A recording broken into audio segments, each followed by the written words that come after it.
Hey everyone, after a long time, I'm narrating one of my own videos. I'm going to start where I left off. I moved from Mumbai to Bangalore around January last year and worked with Anil Sarapalli under the name of Permanent Objects. This video is a compilation of the wide spectrum of works undertaken here. In a way, this video is also a dedication to Anil, the most rigorous, the most educating, and also the most amazing time that I've had working with you. You've not only been my mentor, but also a friend and an ally. And if I got any chance to work again with you in the future, I would jump at that opportunity. Please watch it till the end, and I'm going to make it pretty much worth your while. The first part is where we made boutique furniture according to the need of the customer. And we co designed the piece so that, along with producing according to the customer's needs, they would also get a taste of what we believe design is. I'm going to go over through some processes which we did at the workshop just so that we show you how we functioned as a team. So, if I can briefly explain, the two major materials that we worked with were ply and solid wood, both of which have their own processes to be followed while working. Ply was one of the materials we used for quite some time, and then we chose to discontinue it. But we mostly were working with birch and beech faced ply. Every time we used ply, the process we used to follow was we had to calculate of how much material to get out of that sheet to the absolute optimum and to reduce waste as much as possible. And then the cutting is done. And then the finishing is done, which you are seeing me do right here in this moment. This is the brush and roller method, but we upgraded to spray soon after that. And then the assembling is done, keeping in mind the symmetry of the x-axis as well as the y-axis, and then flipping the piece and checking for unnecessary play, whether it is correctly placed on the ground, how to fix it, and checking whether the height is right according to the drawing. And then we do some fun drama after that as well. So somewhere around the middle of 2020, we chose to discontinue working with ply and concentrate working more with solid wood as our only material. But before we move to actual making, as I mentioned, this is an abode for custom furniture, and it's taken very seriously. The measurements are taken according to the customer's requirement and comfort, and then the designing, and then the making. Right from milling to buffing, all the steps are carried out with complete precision. But working with solid wood comes along with its own challenges of anticipating the movement of wood with temperature and weather change. Not to mention, cutting in wood makes the wood release a lot of stresses and twists and turns, believe me, overnight.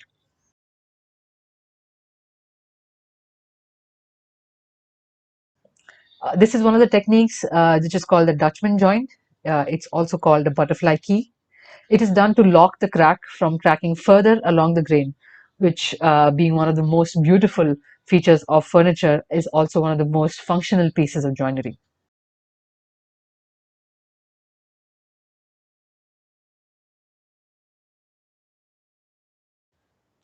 And when it comes to machines, the accuracy is astronomical with the use of the mighty sliding table saw.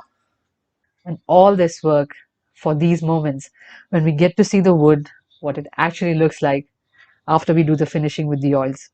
And I feel, as a woodworker, and I'm sure that a lot of you will resonate, that solid wood furniture becomes beautiful when we finish it with oil and still let the wood be wood and not plastic.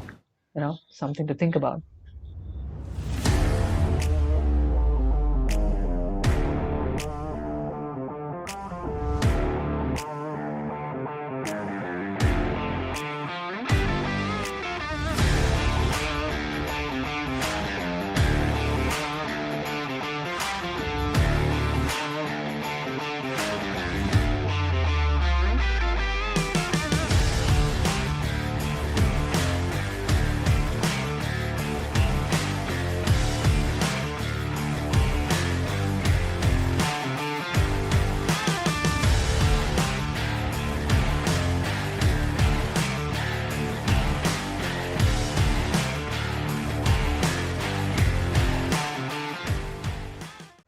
The other part is where we taught woodworking as a part of BYOF, that is Build Your Own Furniture, and TTH, that is Training the Hand.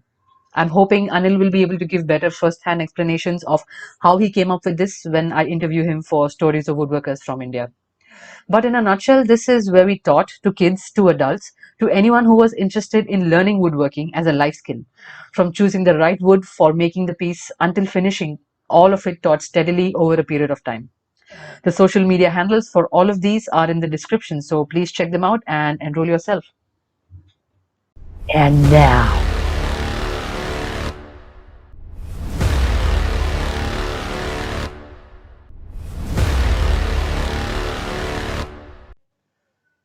hey guys, thanks so much for sticking to the end of the video. I'm going to be sharing now some jokes from the workshop, some funny memories, and I will try to narrate it in a way so that all the viewers can relate to it. You all remember the happy dances on Instagram? Generally, an act of accomplishment over things which we didn't believe could be in reality. This is where we were testing the slats on the bed, whether they are too thin for the mattress and whether they'll take the weight or no. This was an impulsive, silly video. We had three pieces of ash, and I said, "Hey, they look like stumps, man, big fat stumps." So we just shot this thing, and I also had a helmet, to look the part. Ravi, who was working with us, very lovingly, he bought a few laddus, and we were not able to eat it for a few days, and they became like super hard. Then we thought, if you're in a workshop, the way to break them is only with a dead blow mallet. This is just not what we did after our coffee usually. But this was just like an experiment to see whether the wood gets the coffee color or no. And that is my favorite imitation video. I mean, good times, really good times.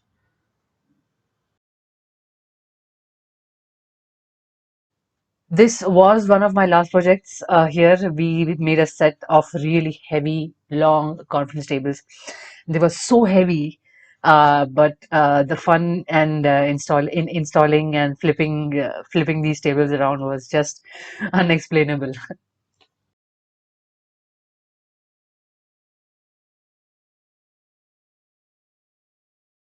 So some of the jokes. Hey Anil, do you ever want to drive a truck? I do it every day. So what is the national food of the workshop? It's gotta be tapioca chips. And what is the national drink of the workshop? Pulpy orange. Well, I also want to put filter coffee, but well, yeah. If you find this thing XYZ, I'm going to give you a big packet of gems. Two big packet of gems. Well, I'm a big gems fan, by the way. And we also ended up calling it supari. That's because of the way I used to eat it. Which is the biggest asset of the workshop? Answer is eraser. Where do you find it? In the coffee cup. Also, what we use sawhorses when they are not in use.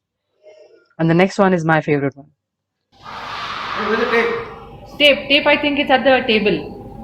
Yeah. I meant tape, not tapioca. Bangalore was also very special to me because of this store. It was open mic every Tuesday, and here are some of the snippets of the session.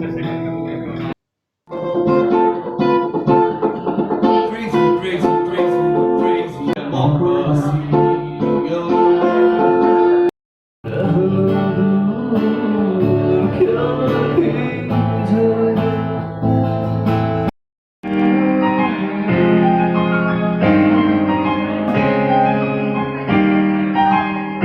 तेरी इश्क की मैं नकरार नहीं तेरी हीर तो धरती है रांझे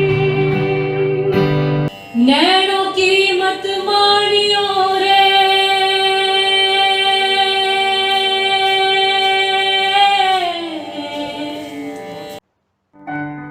This dude said he can play the keyboard without looking, but I thought it was super cute that he put the hoodie on backwards.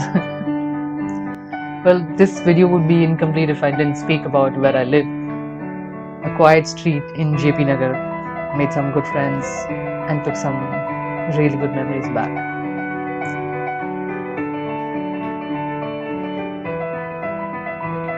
The street was always very quiet and it was very peaceful here. Whether it be a day of coffee with friends, whether it be Diwali or a day of beautiful sky colors. or Ayudha Puja, or my birthday, or a day for homemade dahi barara puri, or night before I left, or a beautiful, quiet, rainy night. It was always amazing.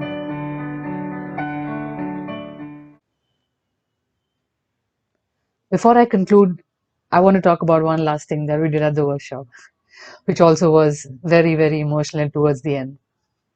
In the workshop between the two of us, we had 5 measure tapes. 5. And we never could find one when we needed it at the right time. So I told him, hey, man, I'm going to get my tape, you get your tape. Okay, so that I can always have my tape on me and you can have your tape on you all the time.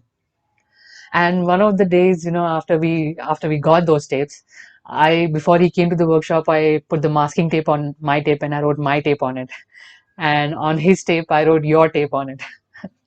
So just before I was leaving on the last day, we had this emotional exchange of tools. As a craftsman, the only way you can show respect to another craftsman is by giving your tool. So we exchanged our tools, and when I was just about to leave, we were just about to lock the door. He handed me his tape and he said, "That's your tape now."